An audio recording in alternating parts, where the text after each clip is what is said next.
Now the first part of what we're going to do is going to be kind of review, just talking about graphic plotting points in the rectangular coordinate system. Like I said, we're going to start in 2-1, and this is graphs and functions. Okay, first of all, what's going to happen is, like on the test you just took, you had one variable. Everything was an x, or you had x squared plus 2x minus something.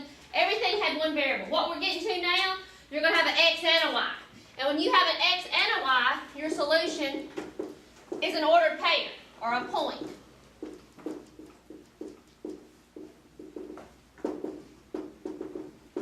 Okay? So we're going to have two variables in all the equations we're getting ready to do. So we can always plot an ordered pair. And we plot ordered pairs, like I said, in the rectangular coordinate system, where you have an x-axis and a y-axis. Now the x-axis is just your real number line. Here at the center where the two lines intersect, that's the point 0, 0, which is our origin. To the right here we have our positive numbers. To the left we would have our negative numbers. Now the y-axis is just the same real number line, but it's vertical. So you have your positive numbers above 0, and you have your negative numbers below 0.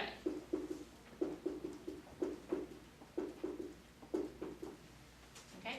So what we're going to do first is talk about plotting points. So we want to plot, let's do the plot 2, 3, the plot negative 1, 4, negative 2, negative 3, 4, negative 2, 0, 3, and negative 4, 0. Now when you go to plot points, this is kind of like what you did in geography. When you're looking at an atlas, if you were looking at the state of Mississippi and you wanted to plot Tupelo, you might look in the index and it says at H3. So you find the H, you go across top 5 of 3, and then where those meet up, that's where that point is. That's where that city is in that case. So we're going to do the same thing here. Now on all of these points, the first coordinate is your x coordinate, the second coordinate is the y coordinate. So to plot the point 2, 3, you go to where x is 2, which would be 2 units to the right of the origin, and y is 3. So you positive 3, so you would need to go up 3. So this would be your point 2, 3. X is 2, y is 3. Everybody good there? Alright, next I want to plot the point negative 1, 4. So if x is negative 1, you go to the left 1, y is positive 4, so you go up to the 4. So that's the point negative 1, 4. Next we have the point negative 2, negative 3. Well, if x is negative 2, you'd go to the left of the origin 2, y is negative 3, so you need to go down 3. So that's the point negative 2, negative 3. Then we have the point 4, negative 2. Well, that's when x is 4, so we go to the right 4, y is negative 2, so you go down 2. Now each one of these sections of the rectangular coordinate system is called a quadrant. This is quadrant 1, this is quadrant 2, this is quadrant 3, and quadrant 4. And I want you to notice, anytime you have a point that's in quadrant 1, that would mean you'd be going to the right of the origin and up, correct? Which means every point in quadrant 1 will have a positive x value and a positive y value. This will kind of let you know where it should take place. Anything in quadrant 1 will always be positive. Quadrant 2, you have to go to the left for your x's, so that's negative, and up for your y, so that would be positive. So every point in quadrant 2 will have a negative x value and a positive y. In quadrant 3, you'll have negative x's, negative y's. Quadrant 4, all your x's will always be positive, and your y's would be negative. Right good there. Next, let's look at that point 0, 3. Well, if x is 0, that means you're not going to the left or the right at all. You're staying on the axis. But your y value is 3, so you need to go up here to where y is 3. So this is the point 0, 3. Do you agree that anytime x is 0, I'm going to have a point that falls on the y-axis? Because you're not going to the left or right. Okay? Well, anytime you have a point on the y-axis, and if you were graphing it, if your graph went through a point on the y-axis, that's referred to as the y-intercept. So your y-intercept is a point on the y-axis, and in order to find the y-intercept, your x must be 0.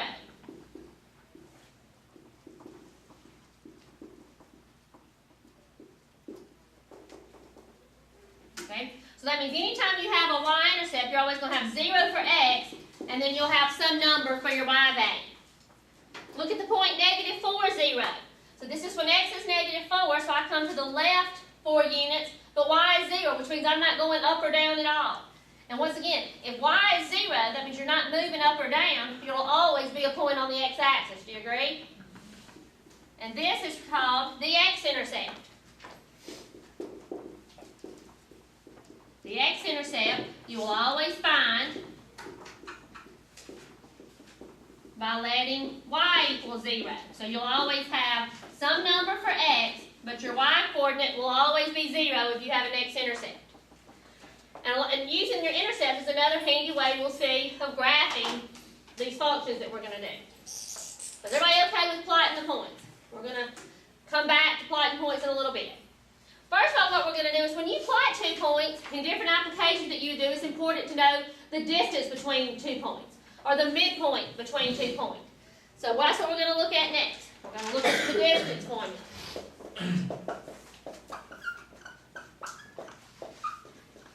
The distance formula says if you're given 2 endpoints, say x1, y1, and x2, y2, if you want to find the distance between these 2 points, the formula is the square root of the difference of the x's squared plus the difference of the y coordinates squared. So this is our distance formula. Okay, so let's look at an example. Make sure you can just plug in to the distance formula. Now when you see this little x of 2, x of 1, that means that's the x coordinate from the second point, the x coordinate from the first point. Same thing with your y. Alright, so if you're told to find the distance, let's say in the first one between the points 1, 4 and 5, 8. So we want to find the distance between these 2 points. So we're going to plug directly into the formula. Like I said, this would be your x1, y1. This is your x2, y2. Plug it into my formula. I'm going to say 5 minus 1 squared plus 8 minus 4 squared. Everybody okay plugging directly into the formula? Now to simplify it, that's the square root of 5 minus 1 would give me 4 squared plus 8 minus 4 gives me 4 squared. So that's the square root of 16 plus 16, or the square root of 32.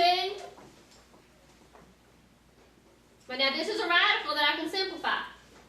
How can I break 32 down into factors that's a perfect square root? What about 16 times 2? Right? Wouldn't that be the largest one? 16 times 2, and what's the square root of 16? 4. You can't take the square root, so it would stay under the radical. So your answer there would be 4 square root of 2.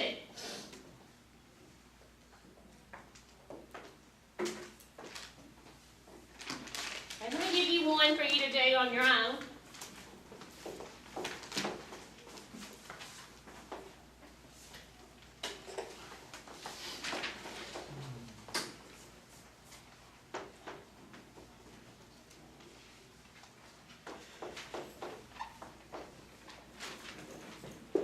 Number 2, let's see if you're told to find the distance between the point -2, 3 and the point 5, -1. See if you can do this one.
never as a decimal. Like you would always write that 4 square root of 2, or if it's a radical that you can't take the square root of, you'll leave it that way. But you'll never write your answer as a decimal on these. It'll always be the exact solution. Alright, so let's see here. This is my x1, y1. This is my x2, y2. So the difference of the x's, that's going to be 5 minus a negative 2 squared, plus the difference of the y's, that's negative 1 minus 3 squared. Well, what do two negatives here make? Positive. That's really 5 plus 2, which gives me 7 squared, plus negative 1 minus 3 would be negative 4 squared. So that's the square root of 7 squared is 49, plus negative 4 squared, which is 16. So you should have got the square root of 65, and that cannot be broken down. So that's as far as you could go. Are we okay there? Any question on that?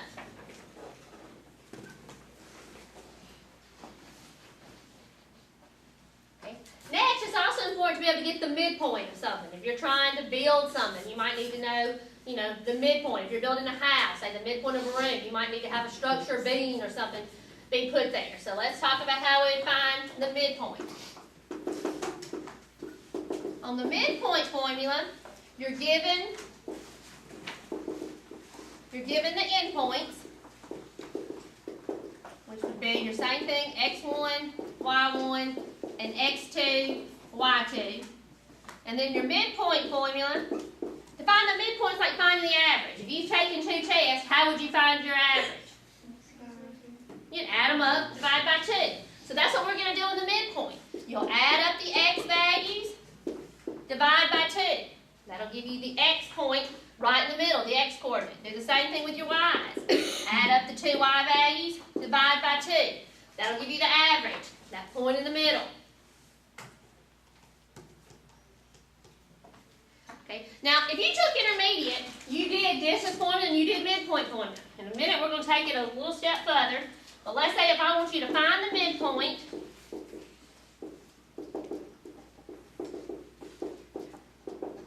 given that your endpoints are negative 2, negative 3, and the point 3, 7.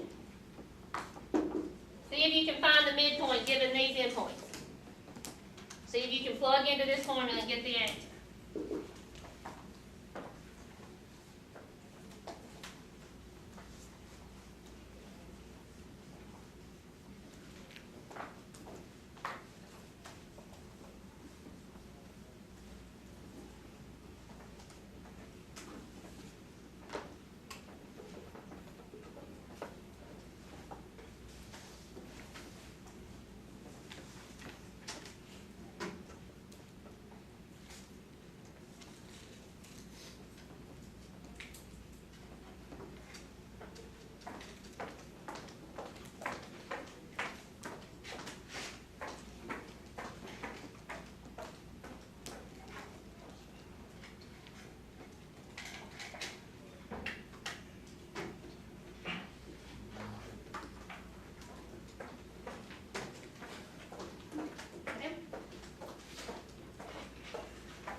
Listen, we add up our x's, that's going to be negative 2 plus 3 divided by 2. Right? That's your x coordinates from each point. Do the same thing with your y's. So that's negative 3 plus 7 divided by 2. So what does that give me here? Negative 2 plus 3 would be 1, so I get 1 half. Negative 3 plus 7 gives me 4, so I get 4 halves, which 4 divided by 2 is 2, so my answer would be the point 1 half, 2. Everybody okay finding the midpoint? Good there. Now one thing where people get confused is, and you already know from previous classes, the slope formula. You see an M and people always get our slope formula and our midpoint formula mixed up. Keep in mind, your slope, that's going to be one number, we'll learn later on. Midpoint is a point. And remember, a point is an ordered pair. It has an X and a Y. So don't get the, remember, a midpoint, you're always going to have an X coordinate and a Y coordinate as part of your answer. Not ever just one number. You good there? Alright, Now, we're going to take this a step further based on what you learned in intermediate. Let's say, and this is actually going to be number 32 out of your book. On number 32, you're told that you have the midpoint of a line segment is at negative 7, 6, and you're given that one endpoint is the point negative 9, 9. What page is this? I'm on page 191. And you're asked to find the other endpoint.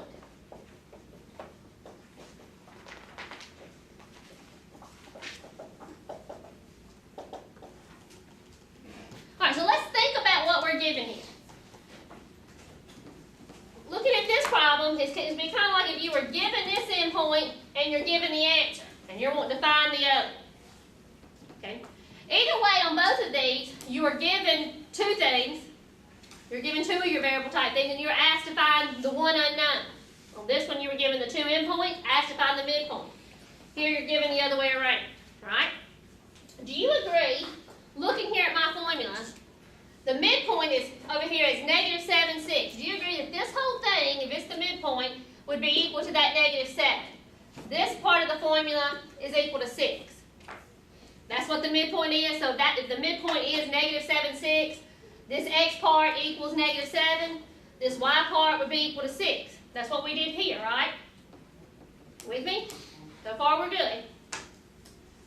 So you're looking at what now? Okay. Here we're given the midpoint and an endpoint. We want to find the other endpoint. So if you're given the midpoint is negative 7, 6, the way we found that midpoint, negative 7, was by this part of the formula. The x part of the formula has to equal to that x coordinate, right? The y part of this formula has to be equal to the y part of that midpoint, right?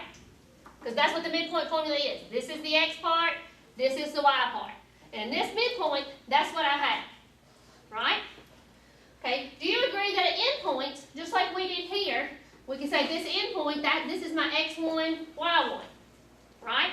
Because that's what my endpoints are in my formula, x1, y1, x2, x2, y2. So let's look at what we can do. If this is what my formula equals, right here, if I know that x1 plus x2 divided by 2 equals the midpoint, I can, and this is x1, could I say that plugging in the x1 in here, could I say that negative 9 plus x of 2 divided by 2 equals negative 7? Let's talk about where that comes from again. This is my x coordinate. My x coordinate, I'm told on the midpoint, is negative 7. So that means x1 plus x2 divided by 2 equals negative 7. Right? But I'm told here, I'm given x1. So I will go ahead and put the negative 9 in place of that x1. So the only thing I don't know is x2. And do you agree that's the other coordinate of the other endpoint, right? That's the x value of the endpoint that you're looking for? Right? Look at the formula. x1 is from one of your endpoints. x2 is the x coordinate in the other one. Same thing with your y's. Notice here on this problem that we just did.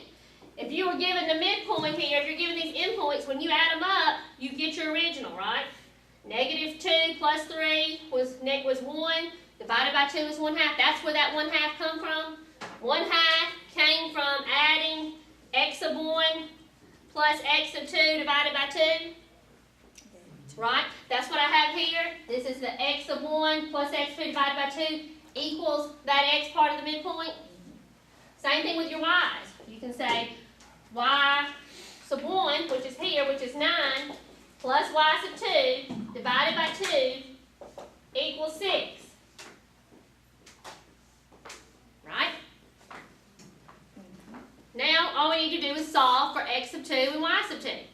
Well, what is the first thing you do? You see a fraction, you want to get rid of them. So how do we get rid of a fraction? Multiply by the common denominator, which is 2. So I need to multiply both sides of this equation by 2. Those divide out, so I'm just left with negative 9 plus x of 2 is equal to negative 14.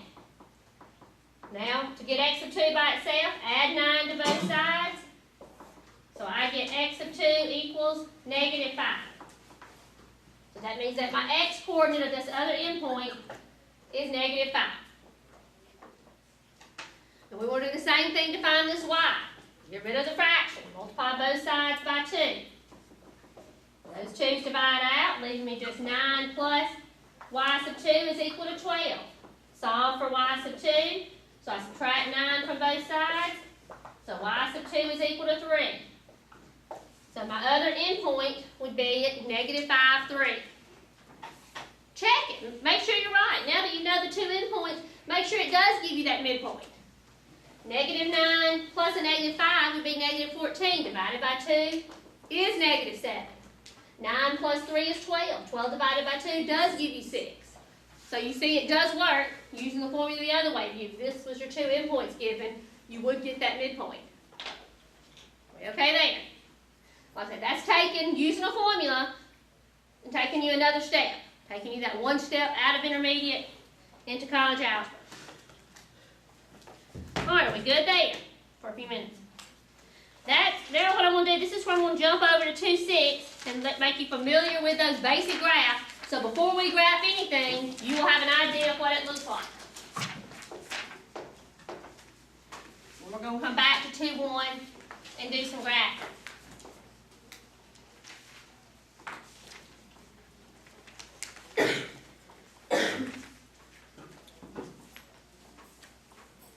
Alright, so 2.6, this is your basic graphs.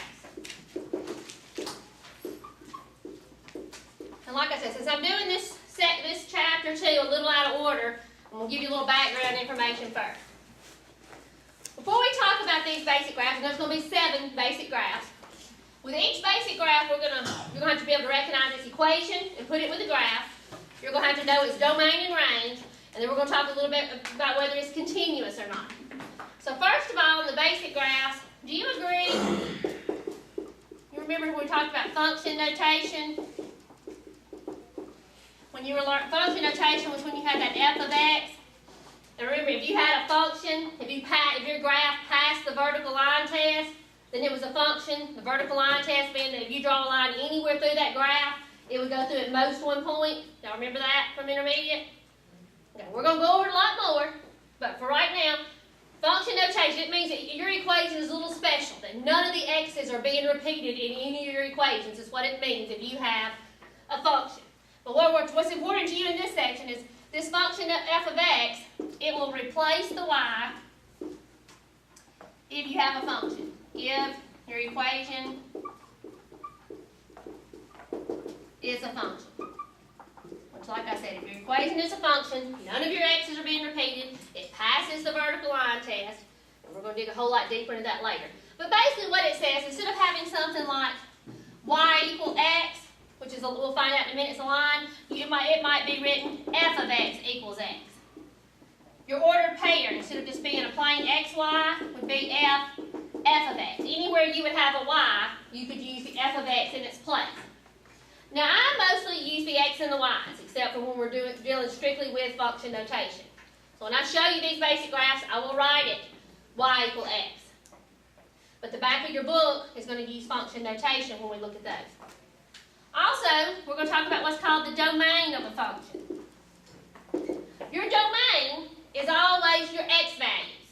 The domain is the x values. A function is kind of like a machine. It's kind of like whatever your equation is, that's the machine. Your x's is what you put into it, and when you put something into it, you get an answer. And the answer is the y values, which is your range. So the domain is the x values. The range is your y values. But today, we're going to be looking at graphs. So which way does the x-axis go? Which way do your x values run on your graph? If you got that rectangular coordinate system, they're horizontal, which would be from left to right. So if you're talking about the domain, this is what the graph is doing from left to right.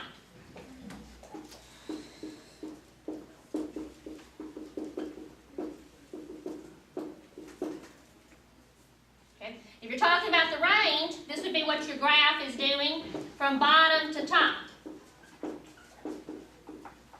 Because that's the way the y-axis runs, right? And you're going to write domain and range in terms of interval notation. So that's why you're always going to go smallest to largest when you write the domain. Smallest to largest when you write the range. before we dig deeper, we're going to look at all these graphs and we're going to talk about whether they're increasing, decreasing, or constant. If you hear increasing, would you think that that graph would be going uphill or downhill? Uphill. So if your function is increasing, it's going to be going uphill. And the way I normally look at it is whenever I have my graph, I trace it. I trace it from left to right. I run my pencil at the leftmost point, and if my pencil's going up, I know it's increasing. If my pencil goes down, it's decreasing. You don't worry about what the arrows are doing on your lines or whatever the graph happens to be. You worry about when you trace it, if your pencil is going up or down. So increasing would be uphill. And this, your increasing, decreasing, this is always based on the x-axis. It's always based on the x's. Same thing as your domain. It's if it's increasing or decreasing when you trace that graph from left to right.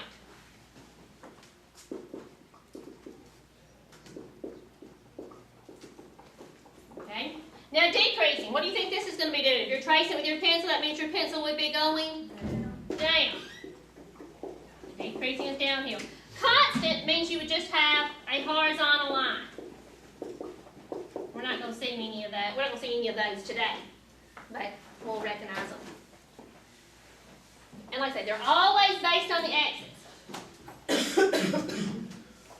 All right, so that's a little bit of the terminology we need to get out of the way before we start graphing these 7 graphs.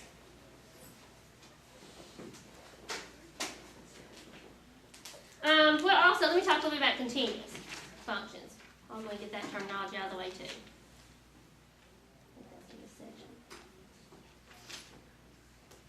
Okay. When you're talking about a continuous function, if a function is continuous,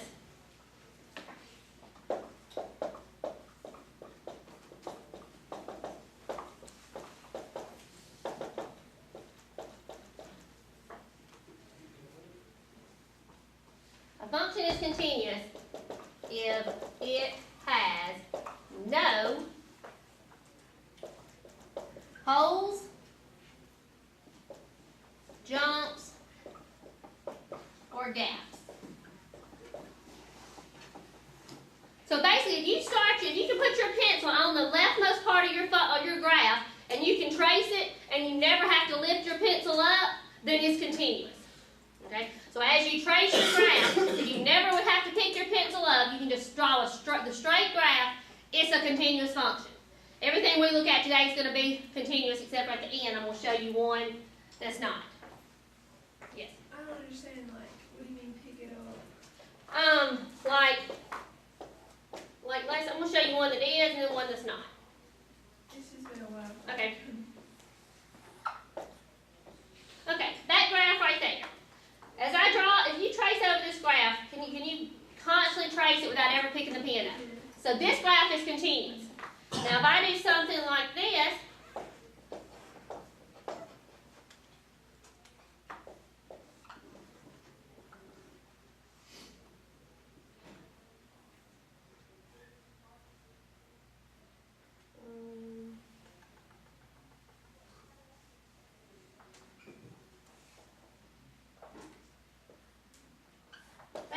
like this.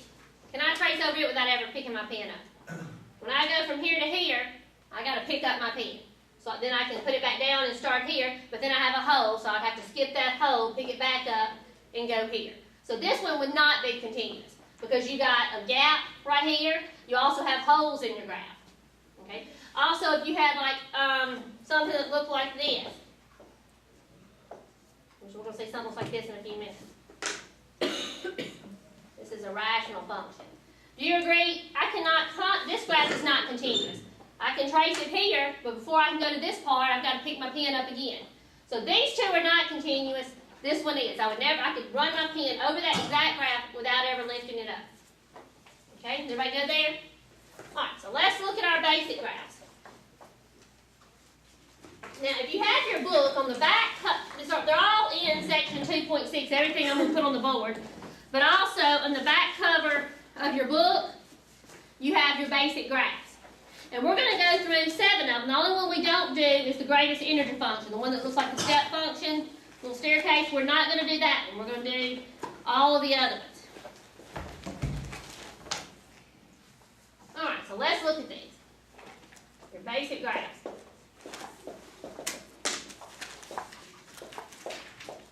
First one we're going to have is the graph y equal x.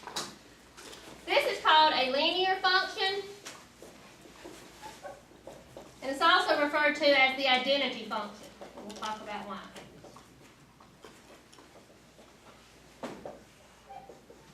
The thing that you're going to have to do on the test is I'm going to ask you certain questions about maybe increasing, decreasing, domain, and range, but you're going to have to match every function with its graph. So you're going to have to look at this and say, okay, x and both are both to the first power, which that means this graph is going to be a line.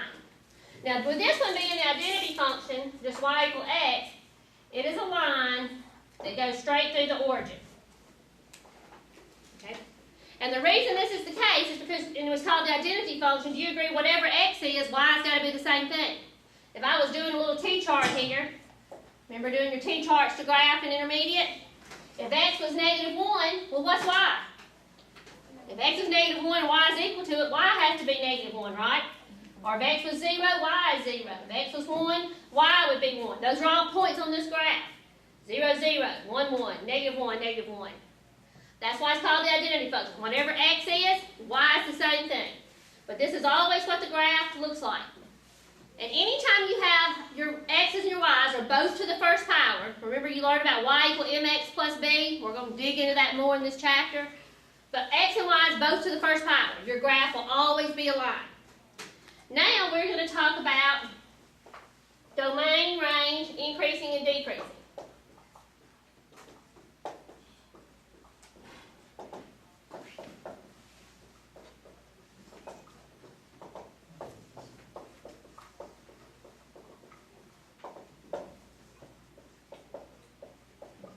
This is kind of how it looks on your test. Now you will write all of these in interval notation because you've got a line. It covers the x-axis and the y-axis. Now keep in mind, on your x-axis, all the way up here at the left is negative infinity, all the way to the right is positive infinity, y at the bottom is negative infinity, and all your positive numbers go up to positive infinity. So if I'm talking about the domain, like I said, domain is your x values. That's what this line is doing from left to right. Do you agree that this arrow is going to keep going all the way to the left? So it goes all the way to negative infinity. This arrow goes all the way to the right. So my domain on this one is from negative infinity to positive infinity. All real numbers. You can put in any number for x and you'd get a number for y. My range. Well, this arrow here is going all the way to the bottom. This arrow here would shoot all the way up to the top. So that means my range is all real numbers. And we'll see that for every line except for two, except for a vertical line and a horizontal line, your domain and range will always be all real numbers. Okay, would you say that this graph is increasing or decreasing? If you started on the leftmost side and you started tracing it with your pen, would your pen be going up or down? It goes up. So that means this graph is increasing from negative infinity to positive infinity. Over its entire domain is increasing. This graph, your pen would never have to go downhill. So this graph is increasing everywhere, not decreasing, and it's not constant. Would you say this is a continuous function? Yes, this graph is continuous everywhere. It's continuous from negative infinity to positive infinity. It's continuous over the whole domain. I never had to lift my pen up. Okay, next we're going to talk about the absolute value graph.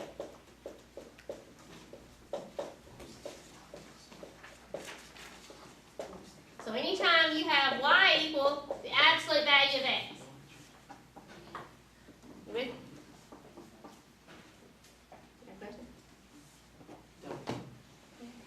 I was wondering what you're sticking them white up there.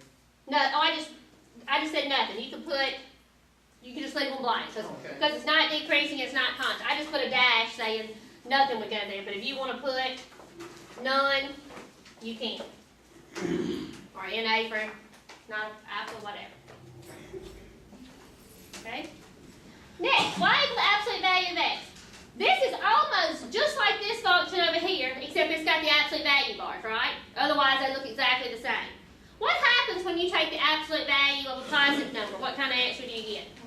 A positive. So the positive part stays the same here. If I took the absolute value of 1, I would get 1. The absolute value of 2, I'd get 2. 3, I'd get 3. But what happens when you take the absolute value of negative numbers? Every negative number would come positive. So on this graph right here, everywhere y equals x and x was negative, if I took the absolute value, I'd get that same number, but it would be positive, right? So it would pop the graph up here. So anytime you have an absolute value graph, it's always going to be in the shape of a V. Every absolute value graph is a V shape, where the base of the V on this basic one is at the origin.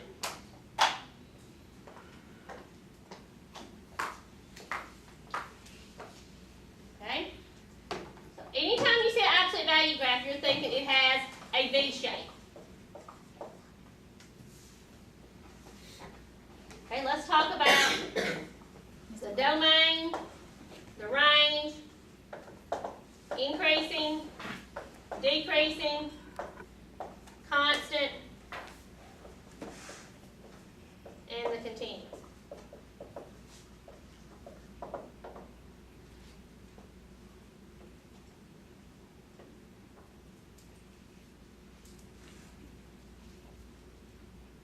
Alright, so the domain, do you agree that this arrow is going all the way to the left? This arrow goes all the way to the right. So my domain, once again, is all real numbers. But your range, which is based on the y values, what your graph is doing bottom to top. So it's kind of like if you scan this graph. When you're scanning, there's no graph, no graph, no graph. It starts right here. What is the y value right there? 0. So that means your range goes from 0, and then it goes all the way up to infinity. Notice I put a bracket on that 0. 0 is part of that graph. 0 is included, so you put a bracket. And the only time you're going to worry about brackets is going to be on domain and range. Okay? Now we're going to talk about, is it increasing, decreasing, or constant? Well, let's start tracing. So we're at our leftmost point.